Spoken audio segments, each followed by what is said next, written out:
otobüsünü bir aşağı alıyoruz. Boşaltıyoruz. Evet. Otobüsün üstüne boşaltıyoruz. Evet bakın buradan size alkış geldi.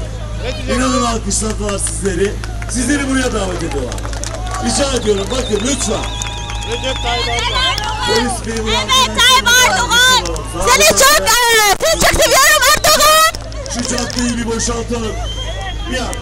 Trafiği açalım lütfen. Gelin böyle.